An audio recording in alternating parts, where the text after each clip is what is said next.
Bobi Wine, the leader of the National Unity Platform, main opposition party in Uganda.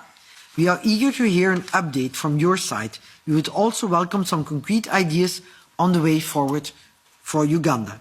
Dear sir, you have the floor. Thank you very much, friends. Greetings. I appreciate so much the opportunity.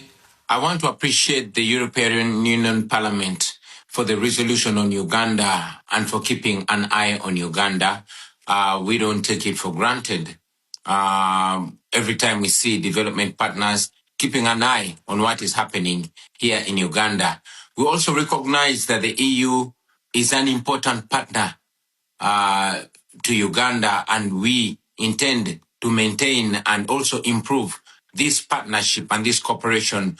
We would also love to see this relationship happening between the people of Uganda and the European Union, not just General Museveni's illegitimate military regime.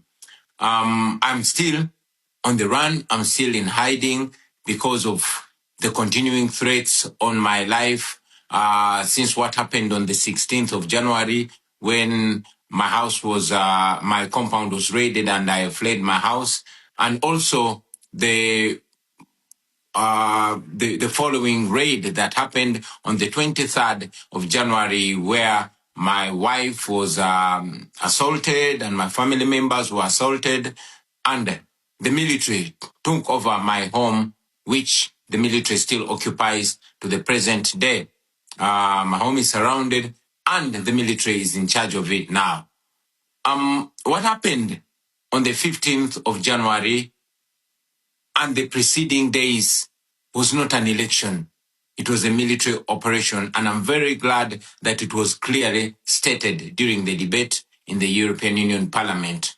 This violence started much, much earlier. It started on nomination day, and it went on through the campaign trail. And I'm glad that the resolution mentions in specifics victims like Mesa Chokero, who was shot and killed, and also General Muhoozi Kainerugaba, who is the military chief and the son of General Museveni, came out on Twitter and, mentioned how he killed 22 of our people, and hoping that I would be the 23rd. I must mention, though, that the numbers that he put are much, much less. Maybe he mentioned or he meant those that he killed personally.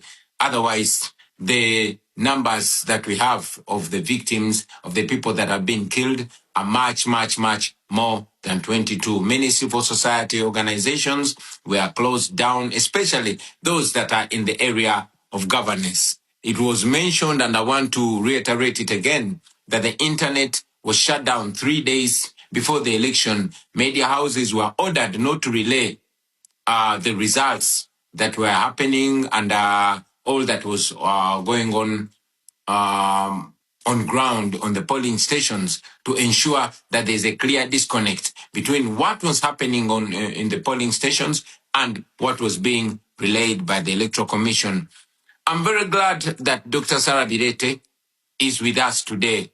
In this meeting, she was arrested, detained, because she was taking an effort to speak out and educate people, the citizens of Uganda, about their rights and on democracy.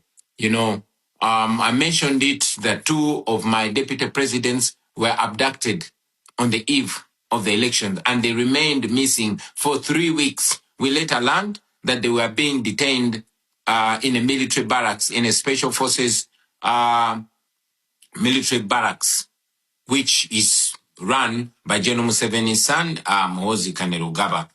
Most of our coordinators were arrested, were picked and detained. Some are still in detention, while some were dropped off. These also included officials from our election management committee. So what Mr. Byabakama, the chairperson of the Electoral Commission, relayed was actually completely different from what happened on the grounds.